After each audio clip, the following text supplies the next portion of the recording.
বিসমিল্লাহির রহমানির রহিম। সৈয়দ আহমেদ কলেজ কর্তৃক অনলাইন ক্লাসের ধারাবাহিকতায় আজকেও দ্বাদশ শ্রেণী ক্লাসে পূর্বের ক্লাসের ধারাবাহিকতা অনুযায়ী আজকেও তোমাদের ক্লাসে শেখানো হবে অংশীদারি কারবারের হিসাব। অংশীদারি কারবারের হিসাবে আমি এখন তোমাদের মাঝে যে অঙ্কটি শেখাবো সেই অঙ্কটি সবার কাছে বই আছে। এখানে এই অঙ্কটি যশোর বোর্ড 2015 সালের অঙ্কটি যশোর বোর্ড 2015 সালের আমি অঙ্কটি প্রথমে পড়ে নিচ্ছি। এখানে বলা আছে ক ও খ একটি অংশীদারি কারবারে দুইজন অংশীদার, তারা কারবারের লাভ লোকসান যথাক্রমে 3:2 অনুপাতে ভাগ করে নেয়। 2012 সালে 1 জানুয়ারি তারিখে তাদের মূলধন ছিল যথাক্রমে 1 লক্ষ টাকা ও 75,000 টাকা। মূলধন ও উত্তোলন উভয়ের উপর 10% সুদ ধার্য করতে হবে। তারা সারা বছর ধরে যথাক্রমে 16,000 টাকা এবং 12,000 টাকা কারবার হইতে নগদ উত্তোলন করেন। 2012 সালে 1 জুলাই তারিখে ক কারবারে 20,000 টাকা ঋণ প্রদান করে। কারবার পরিচালনার জন্য চুক্তি অনুযায়ী ক মাসিক 400 টাকা বেতন পায়, যা সে কারবার থেকে তুলে নেয় নাই। 2012 সালের 31 ডিসেম্বর তারিখে ঋণের সুদ সমন্বয়ের পর কিন্তু উপরোক্ত অন্যান্য সমন্বয়ের পূর্বেই কারবারে নিট লাভ 82,200 টাকা উপনীত হয়। এই প্রশ্ন থেকে প্রথম কর্ণে ক বলতেছে ক ঋণের সুদ নির্ণয় করো, খ অংশীদারদের লাভ লোকসান আবন্টন হিসাব প্রস্তুত করো, গ বলা হচ্ছে অংশীদারদের মূলধন হিসাব তৈরি করো। তাহলে আমি অঙ্কটা আবার পড়ে নিচ্ছি। এখানে বলা আছে, তাহলে আমি আবার বলতেছি এই অঙ্কটা ছিল যশোর বোর্ড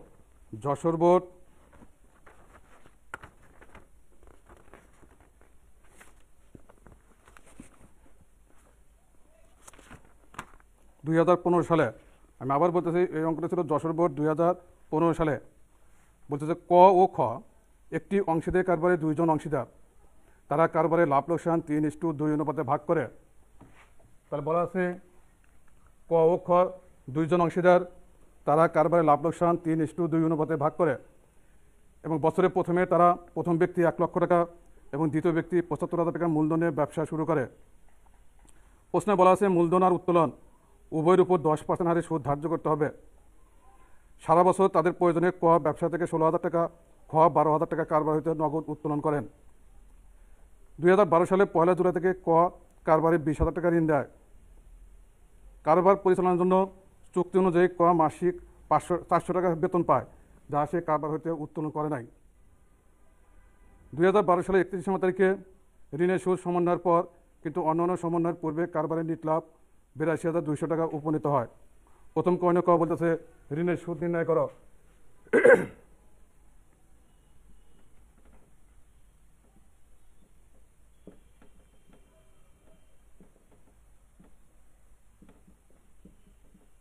ঋণের সুদ নির্ণয়। অংশীদারি কারবারে একটা নিয়ম আছে। অংশীদারি কারবার আইন অনুযায়ী চুক্তির অবর্তন বা চুক্তিতে যদি ঋণের সুদের হার উল্লেখ না থাকে, সেই ক্ষেত্রে যদি কারবারে কেউ ঋণ প্রদান করে সেই ক্ষেত্রে সেই ঋণের উপর 6% হারে সুদ ধার্য করা হয়। তাহলে এখানে 2012 সালে 1 জুলাই তারিখে ক কারবারে 20,000 টাকা ঋণ দেয়, কিন্তু এই ঋণের উপর কত % সুদ ধার্য করতে হবে এই সুদের হার অঙ্কের প্রশ্নে উল্লেখ নাই। তাহলে আমি একটা কথা বলতেছি, ঋণের সুদের হার অঙ্কে উল্লেখ না থাকলে উক্ত ঋণের উপর 6% হারে সুদ ধার্য করতে হয়। তাহলে ঋণের সুদ নির্ণয়, তাহলে ঋণ আছে 20,000 টাকা, তাহলে সেই 20,000 গুণন 6% সমান 1200 টাকা। তাহলে 20,000 টাকা ঋণ প্রদান করছে, তার 6% সুদ 1200 টাকা।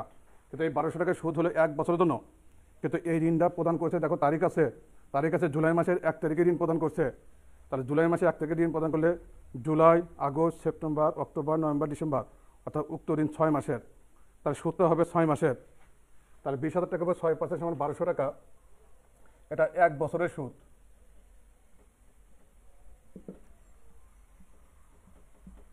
অতএব 6 মাসের সুদ,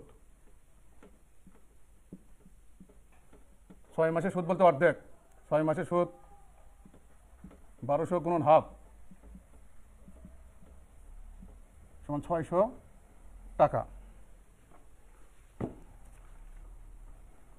তাহলে প্রথম কর্ণকা বলতেছে ঋণের সুদ নির্ণয় করো।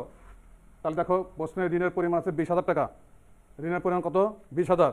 আমি বারে বারে বলতেছি ঋণের সুদের হার উল্লেখ না থাকলে 6% সুদ ধার্য করতে হয়। তাহলে 20,000 উপর 6% কাটা হয় 1200 টাকা।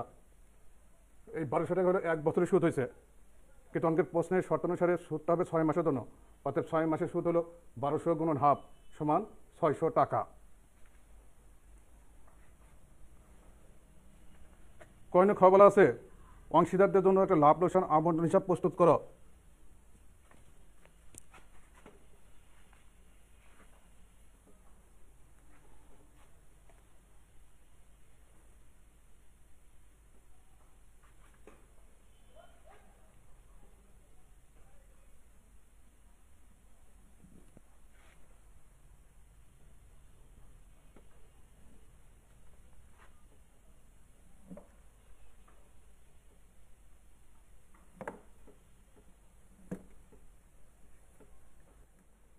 করণীয় খ,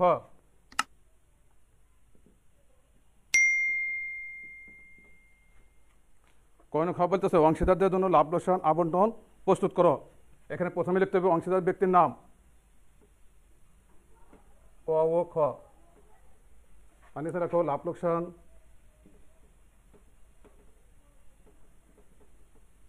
আবন্টন হিসাব।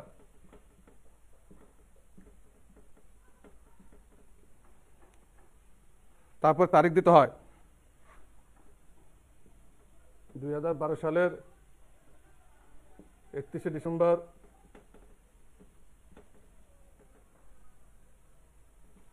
সমাপ্ত বছরের জন্য।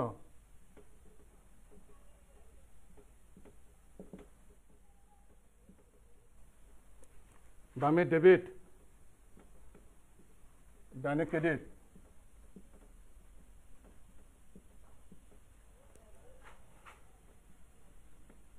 বিবরণ টাকা।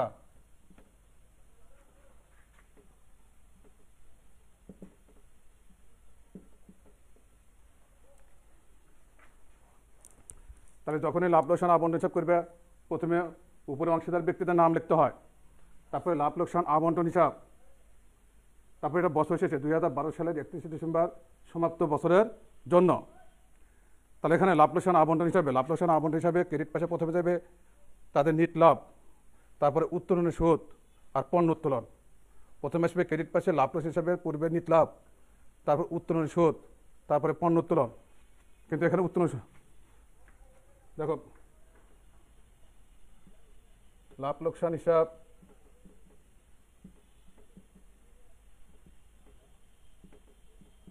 নিট লাভ, প্রশ্নের ভিতরে নিট লাভ দেওয়া আছে।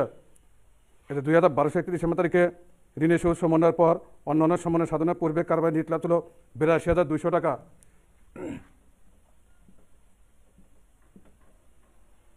তারপরে এখানে লিখতে হয়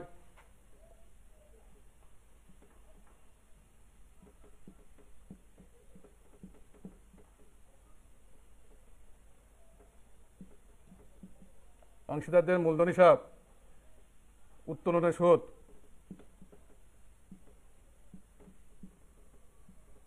অংশীদারদের মূলধন হিসাব ব্যাকেট দিয়ে লিখতে হয় উত্তোলনের সুদ। তার প্রথম ব্যক্তি উত্তোলন করছে 16,000 টাকা, দ্বিতীয় ব্যক্তি উত্তোলন করছে 12,000 টাকা।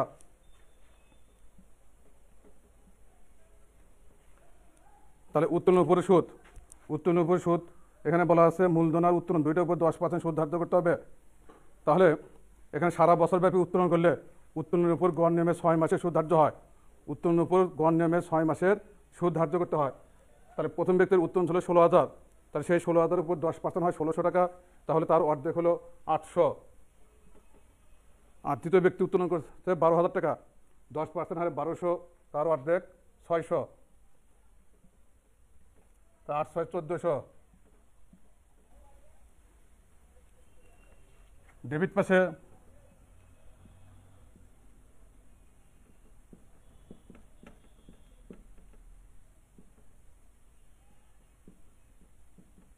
অংশীদারদের মূলধন হিসাব ব্র্যাকেটে মূলধনের সুদ,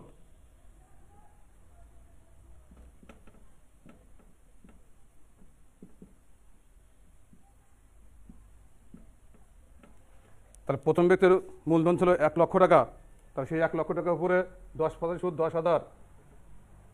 দ্বিতীয় ব্যক্তির মূলধন ছিল 75,000 টাকা, তার উপর 10% 7,500, এই দুটো যোগ করলে 17,500।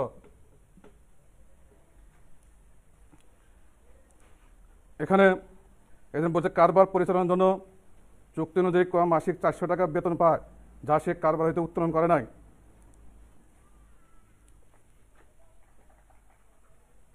ক এর মূলধন হিসাব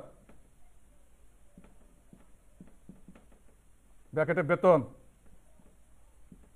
তার প্রতি মাসে 400 গুণন 12, 4,800। এখানে বলা আছে ঋণের সুদ সমন্বয়ের পর তাদের নিট লাভ দেওয়া আছে, যেটা সমন্বয়ের পর নিট লাভ দেওয়া থাকবে সেটা লাভ লোকসান আবন্টন হিসাবে আসিবে না। এখানে ঋণের সুদ সমন্বয়ের পর নিট লাভ দেওয়া আছে, সেহেতু ঋণের সুদটা লাভ লোকসান আবন্টন হিসাবে আসিবে না। তাহলে এখন ক্রেডিট পাস যোগ না ভাই?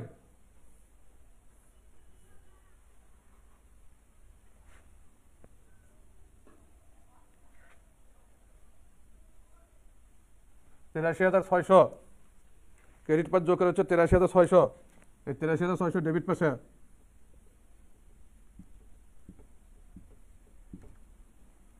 তাহলে 83,600 মধ্যে থেকে এই 17,500 আর 4,800 বিয়োগ করতে হবে।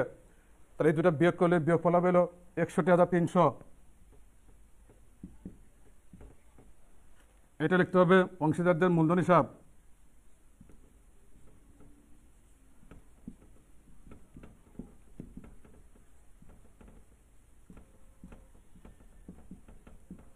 ব্র্যাকেটে লাভের অংশ,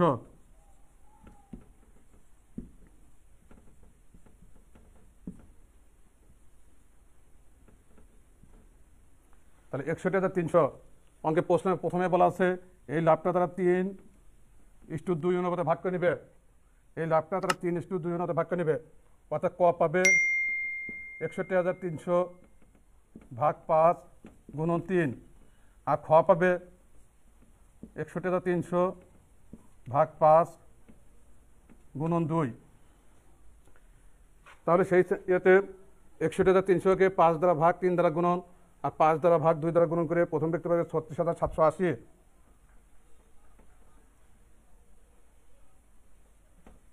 আর দ্বিতীয় ব্যক্তি পাবে হলো 24,520।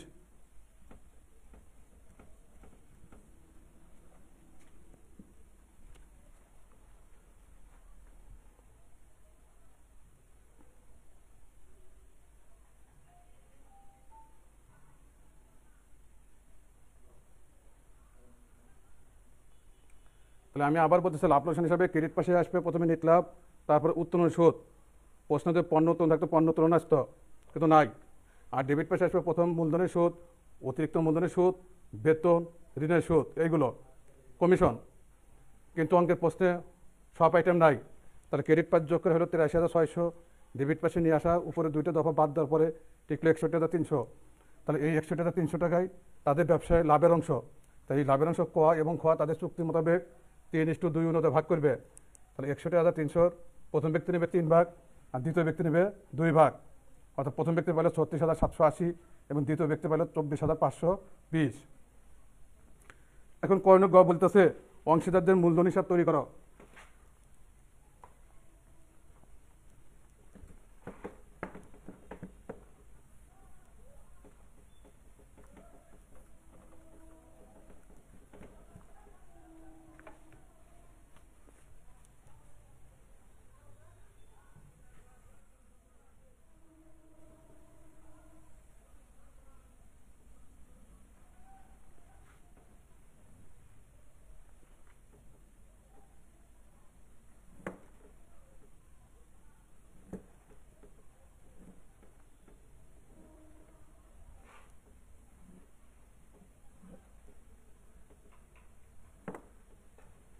তাহলে করণীয় গ,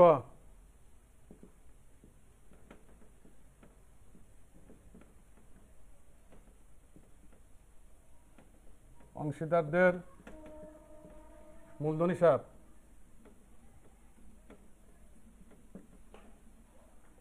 ডেবিট ক্রেডিট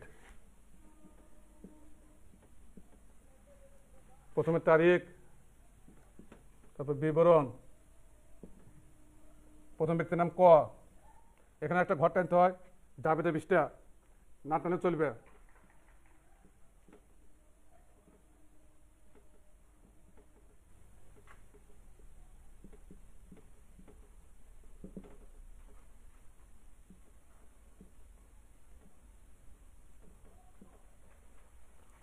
তাহলে মূলধন হিসাব প্রথম তারিখ, বিবরণ, তারপরে যাবে 20টা মিনিট ঘটে টানি নেয়, তোমরা টেনে নেবে। তারপরে অংশীদার যদি 3 জন হয় তাহলে 3 জন ব্যক্তির নাম লিখতে হয়, কিন্তু প্রশ্নে অংশীদার 2 জন, তাহলে প্রথম ব্যক্তি ক, দ্বিতীয় ব্যক্তি খ। বরাবর তারিখ, বিবরণ, ক, খ। তাহলে ক্রেডিট পাশে প্রথমে লিখতে হবে 2012 জানুয়ারি 1। মূলধন হিসাব করতে বছরে প্রথমে যাদের যে মূলধন ছিল সেটা প্রথমে ব্যালেন্স বিডি হিসাবে লিখতে হবে।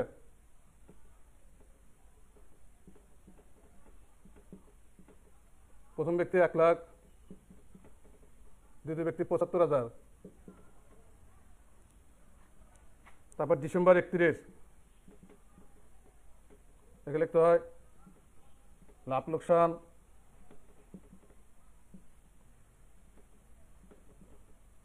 আবন্টন হিসাব। লেখা লাভ লোকসান আবন্টন হিসেবে ডেবিট পাশে মূলধনের সাথে সম্পৃক্ত জিনিসগুলো ক্রেডিট পাশে। তার মূলধনের সাথে সম্পৃক্ত জিনিসগুলো প্রথম মূলধনের সুদ,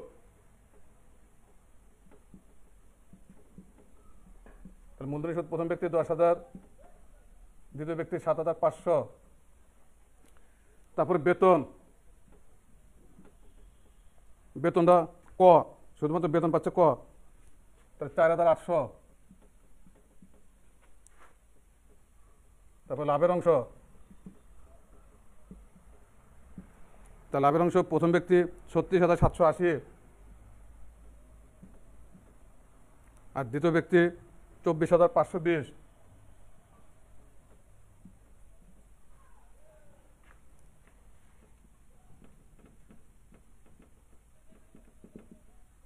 ডেবিট পাশে প্রথম লিখতে উত্তোলন হিসাব, অর্থাৎ উত্তোলন হিসাব লেখা কে কত টাকা উত্তোলন করছে। তাহলে প্রশ্নে বলা আছে উত্তোলন করছে প্রথম ব্যক্তি 16,000, দ্বিতীয় ব্যক্তি 12,000।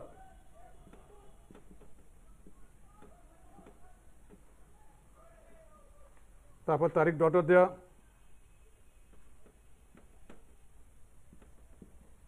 লাভ লোকসান আবন্টন হিসাব। এখন লাভ লোকসান আবন্টন হিসাবে ক্রেডিট পাশে মূলধনের সাথে সম্পৃক্ত জিনিসগুলা ডেবিট পাশে উত্তোলনের সুদ, উত্তোলনের সুদ প্রথম ব্যক্তির 800 আর দ্বিতীয় ব্যক্তির 600। এখন এটা এখন যোগ নামাইতে হবে, ক্রেডিট পাশ যোগ নামাইতে হবে।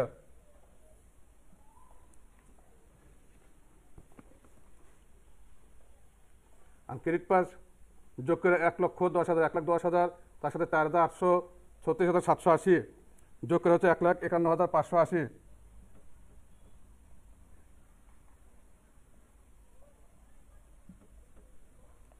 আর দ্বিতীয় ব্যক্তির যোগ করে হচ্ছে 1,07,020। এই যোগফল ডেবিট পাশে নিয়ে আসতে হয়।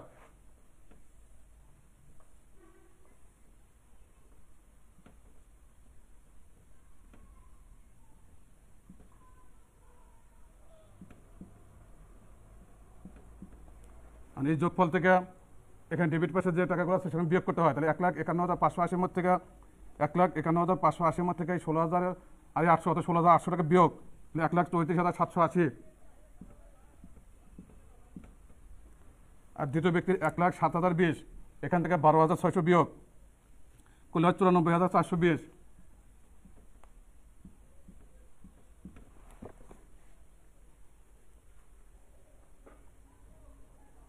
তাহলে এইটা তারিখ ডট দেওয়া, এখানে লিখতে হবে ব্যালেন্স সিডি।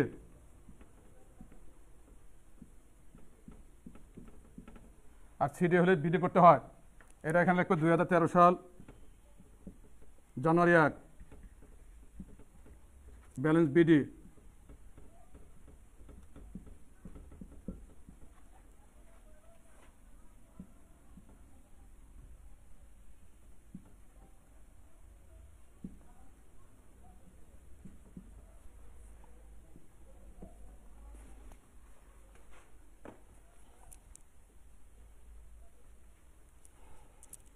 তাহলে আমি আবার বলতেছি, মূলধন হিসাব যেহেতু অংশীদার দুইজন, তাহলে টাকার উপর 2 টাকা টানতে হবে। তারিখ, বিবরণ, অংশীদার ব্যক্তির নাম, প্রথমে ক্রেডিট পাশে হলো ব্যালেন্স বিডি লিখে শুরুতে যার যে মূলধন ছিল সেই মূলধন লিখতে হয়। তারপরে লাভ লোকসান আবন্টন হিসাব হিডিং দেওয়া, ডেবিট পাশে সম্পৃক্ত মূলধন সম্পৃক্ত জিনিসগুলো ক্রেডিট পাশে লেখার পরে ডেবিট পাশে প্রথম লিখতে হয় উত্তোলন হিসাব, উত্তোলনের যে যত টাকা উত্তোলন করছে সেই উত্তোলনের টাকা। তারপর লাভ লোকসান আবন্টন হিসাব লিখে লাভ লোকসান আবন্টন ক্রেডিট পাশে দফাগুলো ডেবিট পাশে লেখা, পরিবর্তনশীল মূলধন পদ্ধতিতে সর্বদা ক্রেডিট পাশ বেশি হয়, ডেবিট পাশে নিয়ে আসার পরে বাদ দেওয়ার পরে এটা ব্যালেন্স সিডি, তারপরে এটা ব্যালেন্স বিডি। আশা রাখি তোমরা সবাই অঙ্কটি ভালো করে বুঝতে পেরেছো। আজকে ক্লাস এখানে সমাপ্ত ঘোষণা করা হলো। আল্লাহ হাফেজ, সবাই ভালো থাকো, সুস্থ থাকো, এই কামনায়।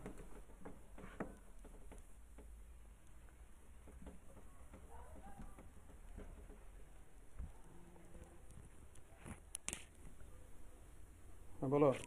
হ্যাঁ।